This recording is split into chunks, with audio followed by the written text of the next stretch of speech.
সীমান্তে পিঠ না দেখাতে বিজিবির প্রতি আহ্বান জানিয়েছেন স্বরাষ্ট্র উপদেষ্টা লেফটেন্যান্ট জেনারেল অবসরপ্রাপ্ত মোহাম্মদ জাহাঙ্গীর আলম চৌধুরী বলেন, ফেলানির মতো হত্যাকাণ্ড আর দেখতে চাই না।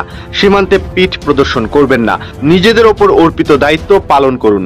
শনিবার 7 সেপ্টেম্বর সকালে বিজিবির সদর দপ্তর রাজধানীর পিলখানায় সীমান্ত সম্মেলন কেন্দ্রে বিজিবির ঊর্ধ্বতন কর্মকর্তাদের উদ্দেশ্যে বক্তৃতাকালে তিনি এসব কথা বলেন। স্বরাষ্ট্র উপদেষ্টা বিজিবির উদ্দেশ্যে বলেন, বিজিবির মূল দায়িত্ব সীমান্ত সুরক্ষা ও চোরাচালান প্রতিরোধ করা। বিজিবিকে আইন অনুযায়ী কাজ করতে হবে। লেফটেন্যান্ট জেনারেল অবসরপ্রাপ্ত মোহাম্মদ জাহাঙ্গীর আলম চৌধুরী আরো বলেন, দুর্নীতিকে কোনো অবস্থাতেই সহ্য করা হবে না। যারা ঘুষ ও দুর্নীতির সঙ্গে জড়িত তাদের বিরুদ্ধে কঠোর শাস্তিমূলক ব্যবস্থা গ্রহণ করা হবে। প্রয়োজনে তাদের চাকরিচ্যুত করা হবে।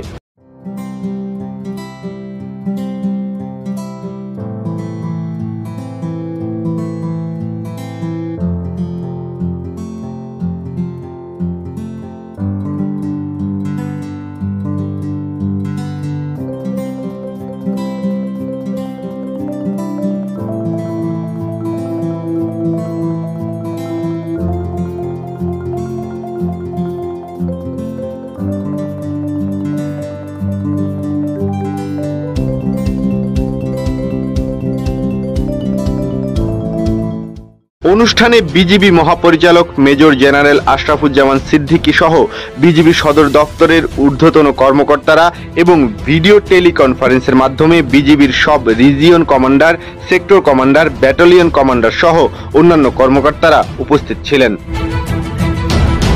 উল্লেখ্য, এর আগে গত 13 আগস্ট তৎকালীন স্বরাষ্ট্র উপদেষ্টা ও বর্তমান বস্ত্র ও পাট মন্ত্রণালয় এবং নৌ পরিবহন মন্ত্রণালয়ের উপদেষ্টা ব্রিগেডিয়ার জেনারেল অবসরপ্রাপ্ত এম শাখাওয়াত হোসেন বিজিবির উদ্দেশ্যে একই ধরনের কথা বলেছিলেন। তিনি বলেছিলেন, আগের সরকার বিজিবির মতো একটা ফোর্সকে পিঠ দেখাতে বলেছে সীমান্তে আমাদের লোক মারে, বিজিবি পতাকা বৈঠক করতে বাধ্য হয়। আমি বলেছি যে যথেষ্ট হয়েছে, আর পিঠ দেখাবেন না।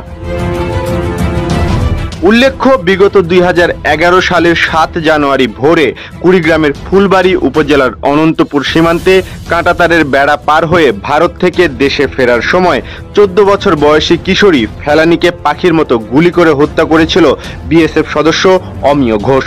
তার লাশ কাঁটাতারের বেড়ায় ঝুলেছিল দীর্ঘ 5 ঘন্টা।